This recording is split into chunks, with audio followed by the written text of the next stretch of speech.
Hey guys, Sean here. Welcome to the F1 Word and to the preview for the 2022 Saudi Arabian Grand Prix, the second race of the season and the second race in as many weeks. They're going to come thick and fast now, I can promise you that. And what a start, by the way, to the season it was last weekend. More of the same this time around, please. I must admit, I'm more excited about this weekend than I thought I would be, mainly because, you know, it's racing and I love racing, but also because there are just so many questions still to be answered. And although it's going to take a while to really work out the pecking order, a few more pieces of that puzzle might just fall into place by the end of Sunday, although possibly not. We'll see, of course.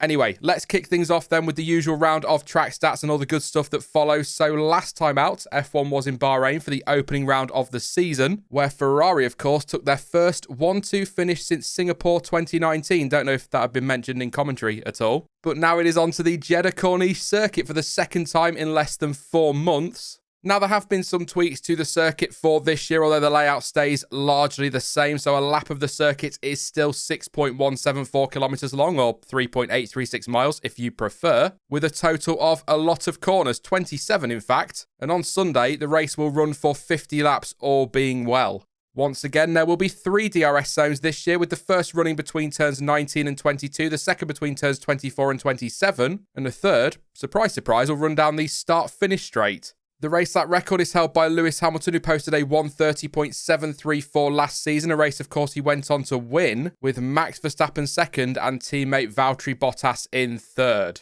So what are these changes to the track then? Well, like I say, the layout hasn't changed, but there have been a few alterations to improve driver sightlines, among other things. Firstly, the barriers at turns 2, 3, 14 and 21 will be moved back by between 1.5 and 2 metres. The barriers on the apexes of turns 4, 16, 22 and 24 have been made smoother, and that's at the driver's request to reduce the risk of them damaging their cars if they brush the wall. The barrier on the right-hand side of turn 27 will also be moved back by 1.5 metres to widen the track at that point. And there are changes set to be made to turns 23 and 24 in the future, but according to circuit bosses, there was just simply not enough time to complete those ahead of the 2022 event. But 7 to 10 of the changes requested by the FIA have been made so far. With the exception of that wider final corner, the track edge will remain the same everywhere else. However, with the barriers being pushed back, the lap could be slightly faster than last year because, you know, it just wasn't fast enough already. I mean, look, there were some close calls last season, so I'm really pleased to see those visibility issues have been addressed and changes have been made. Let's see if they make a difference this week and just how much quicker that lap ends up being, if at all. It's tyre talk time, hell yeah. And after using the hardest compounds last weekend, Pirelli has gone right down the middle this time, so that means the compounds available in Jeddah are the hard C2, the medium C3, and the soft C4, and that's the same selection as December, but obviously very different tyres this year.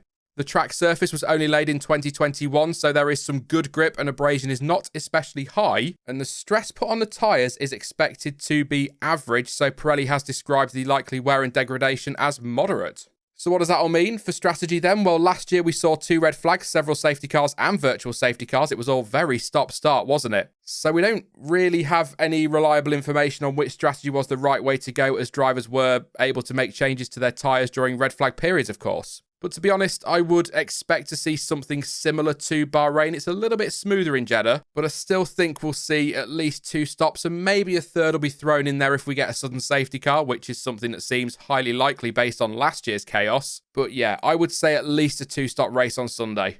One thing that will help dictate the strategy though is the weather, in particular the temperatures. Now, the race is taking place a mere 8 months earlier than it did in 2021. Quite the difference. And it is, at time of recording anyway, currently forecast to be just a little bit cooler. FP1 will be sunny with highs of around 25 degrees, with FP2 being cooler at 22 degrees. The third practice session is forecast to reach temperatures of 27, with qualifying hitting highs of 24. And on Sunday, the race is set to start with highs of 27 degrees and fall slowly as the evening goes on. Of course, it's a night race in Jeddah this weekend. And you can probably guess what I'm about to say. It will come as very little surprise to hear that the risk of rain is currently 0. And your schedule for the weekend is similar to last year, although a couple of sessions are ever so slightly earlier. So FP1 gets the weekend underway on Friday at 2 p.m. GMT, with FP2 later that afternoon starting at 5 p.m. The third and final practice session starts at 2 p.m. on Saturday. Once again, all 3 practice sessions 1 hour long, with qualifying getting going from 5 p.m. later that day. And on Sunday, it is lights out for the race at 6 p.m. And again, that is in UK time. And if you do live in the UK, just a reminder that the clocks go forward 1 hour this weekend. And I can assure you that reminder is as much for me as it is for you. Thank goodness for phones and all that auto update. Where would we be? We'd have to use our brains. Anyway. As I mentioned last week, there won't be a flashback section of this preview because that will basically be a mini review of last year's race, and I'm not going to do that if I'm being honest. But it will be back for the Australian Grand Prix, and super quickly, thank you all so much for your feedback in the last preview. The section seems to have gone down pretty well, so it will be back for the next Grand Prix. So let's move on and have a look at some of the talking points and stories to keep an eye out for this coming weekend.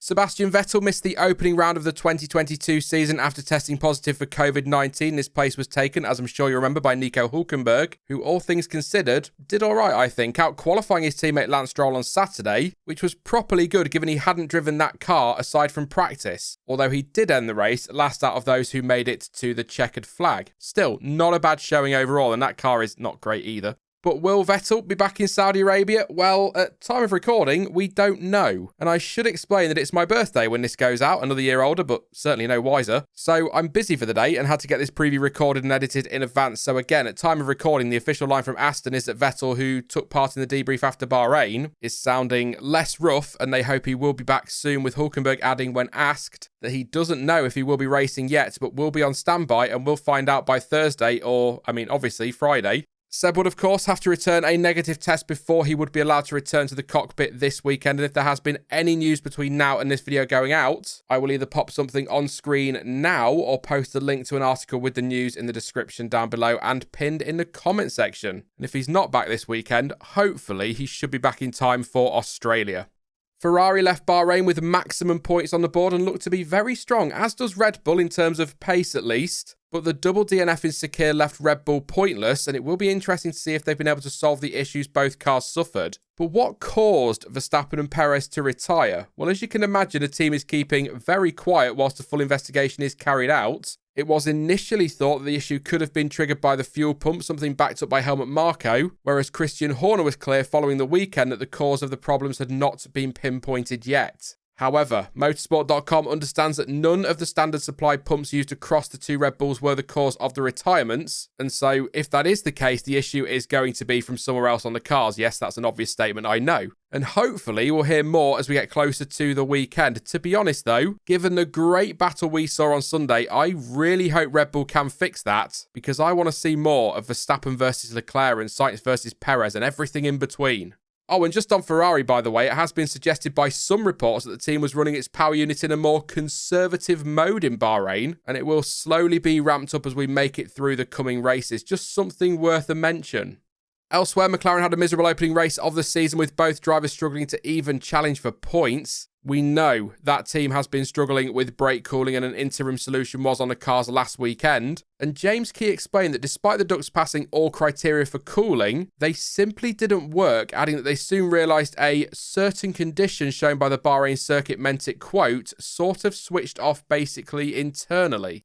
Andreas Seidel said that the team is working hard on a solution and bringing new parts to Jeddah, but they are still working on what will arrive this weekend and then what will arrive in time for the Australian Grand Prix in a couple of weeks' time. So it's all sounding like it's going to be a tough opening few races for the team. I mean, let's hope it's better for them in Jeddah. And one thing that will work to their advantage is there aren't quite so many heavy braking zones as we saw at Sakir last weekend. And here's something for you. As teams struggle to get their cars down to the minimum weight limit, some of them are starting to slim down their liveries by removing paint from some parts of the car. And Aston Martin has removed some from its side pods, with Chief Technical Officer Andy Green explaining that they went over their car from front to back and saved a total, brace yourself, of around 350 grams by removing paint. Not the biggest story, I know, but it really does help to highlight the fine margins in F1, and it is 100% something to keep an eye on this weekend. Who's removed paint from where? A big game of Spot the Difference, which is always fun. Here we go then, time for my usual round of predictions. As ever, don't take these too seriously, and if you do disagree with my picks, then you can let me know yours in the comment section down below. All in one breath, why not? That said, I didn't do too badly last week, to be fair. I was right on Leclerc for pole and the win, and on Hamilton taking the third step on the podium. I was also bang on about Magnussen grabbing a top 7 finish. Didn't expect top 5, but you know, that's still top 7. But I didn't put Sainz P2, was way off on my guess at how many cars would finish, and I mean, McLaren were nowhere near podium outsiders, let's be quite frank about that. So a mixed bag, but still much better than I usually do. So, you know, maybe this is my year. And whilst we do have a race to go off now, this track is still very different to Bahrain, and we don't really know where everyone is in the pecking order. So this is still very much guesswork at this stage of the season. Very little time has passed as well since the last race. So I think those who were strong in Bahrain are still going to be strong this weekend. Essentially what I'm saying is I don't think there'll be too much of a change in whatever the pecking order is. So I am fully expecting another Ferrari versus Red Bull scrap for pole and the win, but gotta be said, Max Verstappen is going to come back fighting this weekend, which is why I'm going with a Verstappen pole and a win, obviously therefore hoping the issues they suffered in Bahrain have been sorted. And I'll shuffle Charles Leclerc back one place into second, and Carlos Sainz or Sergio Perez for the final spot on the podium. Let's go with Sainz. I think it'll be close between Red Bull and Ferrari this weekend, so that could go either way. Outsiders for a podium this week, I suppose you could say Mercedes, as they looked pretty much like the comfortable third fastest team in Bahrain. But I'm actually going to go with Haas because they looked very good last time out too. They had a brilliant result, and if any team struggle ahead of them with reliability, I can see K-Mag nicking a cheeky little podium. And don't forget as well, this is a street track, as some drivers have already raised concerns over visibility, so we could see quite a few mistakes and maybe even DNFs. I mean, I'm not going to go as mad as I did last week, but I'm still going to say just 15 cars finished for one reason or another, and Williams managed to pinch a point or two with Alex Albon making the top 10, and that can go down as one of my bolder predictions. Look, I'm hoping this weekend gives us some great racing and we don't get another race of utter chaos like we saw at the track last year. I know some people enjoy that, but that's not what great racing is for me anyway. The changes should make things safer, and with the sightlines being improved, drivers might push things even closer to the limit, which is always exciting to watch on a street circuit. That for me is the best part of them, seeing the drivers right on the limit. As I said at the start, very much looking forward to this one and excited to learn a little bit more about the early 2022 pecking order, whatever that is. That is it for the Saudi Arabian Grand Prix preview then, but you can, as ever, let me know your thoughts and your predictions ahead of the weekend in the comments section down below. Now, I will be back soon with another video, and of course, we will be live shortly after the race on Sunday for the usual reaction stream. In the meantime, though, if you did enjoy this one, then please do leave a like, as it really does help give the channel a boost, and don't forget to subscribe so you don't miss out on any future content. But as ever, thank you for watching. I've been Sean, this has been the F1 Word, and until next time, goodbye.